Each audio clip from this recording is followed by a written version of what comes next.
Hello, sports fan. This is Stephen Hill for Sports Choice Plus, and I'm bringing you a very special breakdown. I'm going to be doing a very special top 10 this week. Not top 5, but top 10 this week of the top NFL teams in the NFL, because it's been that much action going on and that much up and down all around the league. Before we get right into that, I want to make sure you go ahead and subscribe right now to the YouTube channel so you can get all the updates. Each and every time we have content coming out here at Sports Choice Plus, you can get the update first and foremost. We're going to hop right into the action. Coming in, sliding in at number 10 spot, the Las Vegas Raiders. The Las Vegas Raiders not only slide into this spot because not only is John Gruden wheeling and dealing, he has this young team playing at a high level. When I look at players like Nelson Aguilar, when I look at Derek Carr, when I look at Josh Jacobs, these guys are balling. These guys are making timely plays. They're showing up in the fourth quarter. The defense is making key stops. They should have lost the game against the Chargers if Justin Herbert could have done some things, but the resolve, the ability to close the game in the fourth quarter is why they're in the top 10. Their ability late in the games to make plays on offense is going to help them moving forward. You look at Derek Carr, he has some limitations, but when I'm telling you, when he's hitting these guys up in the fourth quarter, he's hanging into the pocket, making the big throws, and he's making any throw he needs to. That's big, because when you have a quarterback that can make throws, you're always going to be in the football game. It doesn't matter how big the lead seems. When they need points in timely possessions that they have to score touchdowns on, this team is doing it. It doesn't matter by ground or air, they're still getting it done, and kudos go off to them. The Las Vegas Raiders are number 10. Coming in number 9, the Miami Dolphins. The Miami Dolphins are slowly starting to surprise a lot of people. They're racking up win after win after win. They did change quarterbacks to Tua, and you're seeing how they went from game managing that first game against the Rams, and then they turned up the dials a little bit against the Cardinals, and they kept going, moving forward. They could have possibly lost that game against the Cardinals, but they did not. That ability to get the job done in the fourth quarter, hey, you can't.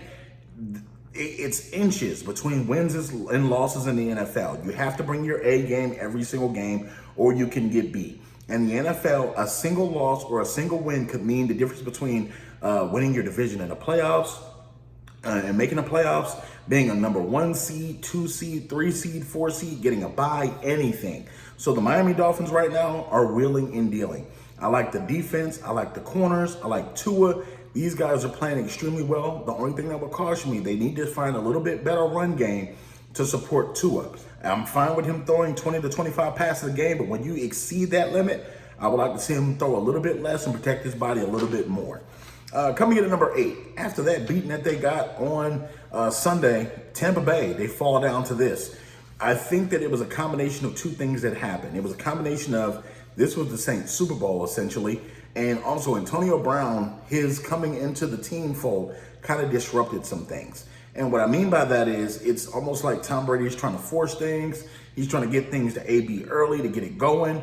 And I think that could have offset some of this offense just a little bit much. And I think they got caught off guard a little bit because the Saints came out fast, physical. Mike Evans was not a big factor in that game because Marshawn Lattimore locked him down. And you saw the defense get to Tom Brady early enough. And that offensive line did not block pretty well in that game. And they got exposed in that football game. They're going to have to get back to the drawing board and do what they do best and get back into the lab and try to work on those things in practice and stuff. Coming in at number 7, the Seahawks. The Seahawks fell victim to the Bills, and a lot of people have to realize this Seahawks defense is a liability. Even though Jamal Adams was back, they cannot stop people. Even though they have Bobby Wagner, they cannot stop people. Overall, the corners are getting basically attacked. The safeties are getting attacked. The linebackers are getting attacked. They cannot stop people well enough to be able to say we're a top-tier defense. They're almost last in almost every category almost. When you're looking at teams averaging over 400 yards against them, 350, 400 yards, that's bad. The Seahawks have to do better at that. But because they have Russell Wilson, and because he's magic on offense with DK Metcalf, and also with Lockett and with Carson, these guys can really put up offensive numbers. They're just going to have to get in track meet mode from day one as far as every single time they suit up, and they're going to have to outscore everybody. But it's well enough to keep them in the top 10, but at number 7. Coming in at number 6, the Buffalo Bills. The Buffalo Bills were a pleasant surprise on Sunday. They came to work. They got the job done. They limited Russell Wilson in the fourth quarter. They made sure they were physical. They got the timely interceptions on defense. The Bills, Ed Oliver and company, they are getting that pass rush straight through the middle of the offensive line, and it's forcing anybody on that opposite side, whether it's the right tackle or left tackle, to overextend. When you have an overextending left tackle or right tackle, that's bad news because your quarterback becomes liable for anything that comes on any side of them. And that means when a corner is attacking, a safety's attacking, a linebacker's attacking, everything is going well for the Bills defense right now. They're creating pressure, and that's creating turnovers. That's why I have the Bills right there at number 6. Coming in at number 5, the Saints move up big time. When I saw Drew Brees make big plays, Taysom Hill make big plays, Tom Brady did not have a chance to get settled at all in that football game. You see him flustered early and often in that football game. He did not have a chance to do what he likes to do best, which is spread the ball out, quick passes, dink and dunks, and do all those things. Sean Payton wasn't having it. That defense wasn't having it. And they made hell for that Tampa Bay Bucks offense and defense all night long. They came out of that game as basically the top team in the NFC South. And at this point, Tampa is going to have to outrace them and win 2 more games than them because they got the division lead right now by beating them twice. So that's why the Saints are at number 5, and they're playing pretty good football. Marcus Latimer, that amazing stat, the last time he's played Mike Evans 3 times, 0 receptions, all those targets, it's hell of a stat. They're playing defense, and they're not getting a lot of penalties while playing defense, so that's a good thing. Coming at number 4, the Green Bay Packers. The Green Bay Packers we know who they are when they're playing good. We know who they are when they're playing bad, but we have to get more consistent. Aaron Rodgers is a top-tier quarterback. Let's face it, he's a Hall of Famer. He has to get his team being able to play well, even in bad games. When they're not exactly 100%, when they don't have Devontae Adams all the time. So they're going to have to put together games in ugly situations where they're not just having a great game. That's going to be big for them moving forward because they want to win the NFC North. They want to have that ability to have home games. Even though you don't have fans in the crowds and stuff like that, being able to sleep in your own bed makes a big difference at night.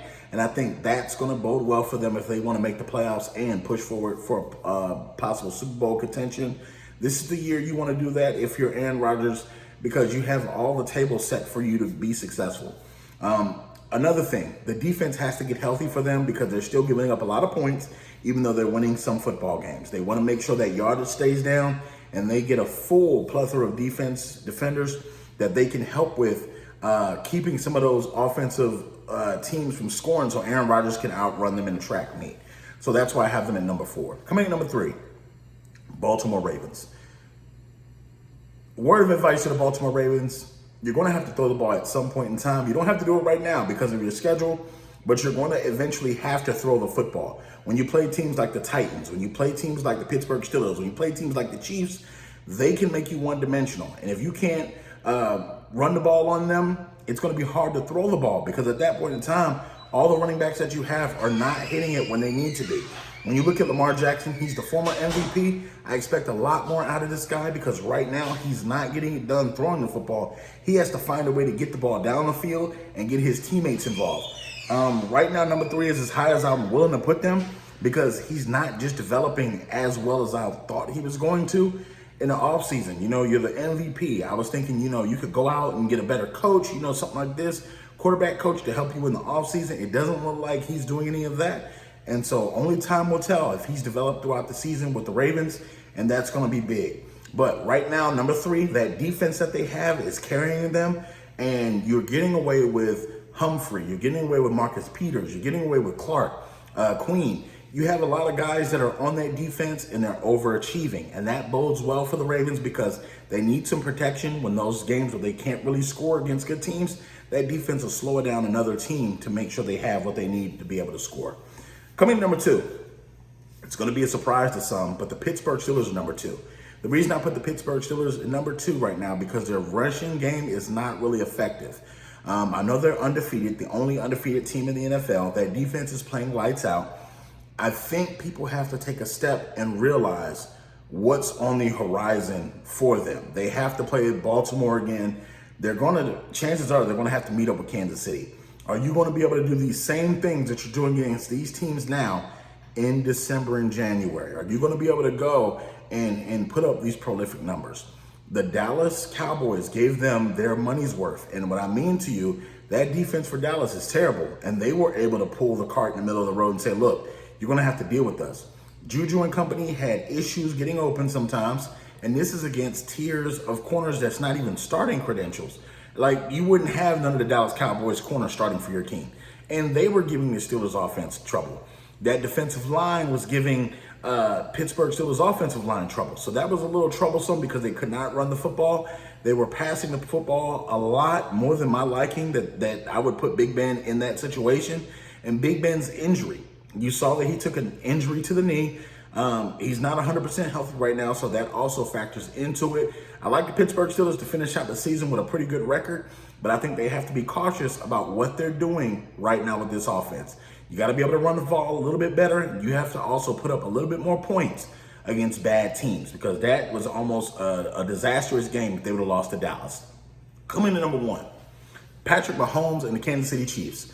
The Chiefs right now have one loss. They squandered their game against the Las Vegas Raiders earlier in the season, but you're seeing, even without Patrick Mahomes being 100% as far as having one of his regular games yet, they're still playing and blowing teams out. They're still efficient on offense. If one guy gets hurt, the next guy is up. You look at Tyreek Hill, you can't really focus on him, because if you focus on him too much, then Travis Kelce gets open. You focus on Travis Kelce, Le'Veon Bell may get open, Clyde Edwards may get open, Sammy Watkins may get open. They have so many different guys that they can go to, and they're speedsters. So it's not like you can focus on one guy and he's a juggernaut, or this guy's a juggernaut. They all can blow you out in track meet style. Because Patrick Mahomes has the arm, he can hit any throw at any time going deep down the field. It can be short pattern. He can run the ball himself. And I think that's going to bode well going into the playoffs, because you're looking later in the year. Their schedule is going to get a little bit harder, and they have to go play teams like Vegas again. They got to play teams like the Chargers again. They got to play all these guys over and over, and I think that the Chiefs are going to have enough to get it done. I think the Chiefs are going to end up overtaking Pittsburgh. I think the Ravens are going to possibly give the Steelers a loss, and that can open the door for the Chiefs to not only take over and win something, maybe get a home field advantage there. I don't see Pittsburgh going 16-0. I don't see them going 15-1 either. So I think that, time will tell. But as of right now, this is my top 10. What do you NFL fans think? No matter if you're fans of teams that's in the top 10 or not, leave your top 10 list in the comment section below. Let me know what you think of my list. Did I miss any? Did I make any? And until next time, good people, we're going to see you next week. And definitely check out some of the content in the archives, and make sure you hit the subscribe button. See you next week.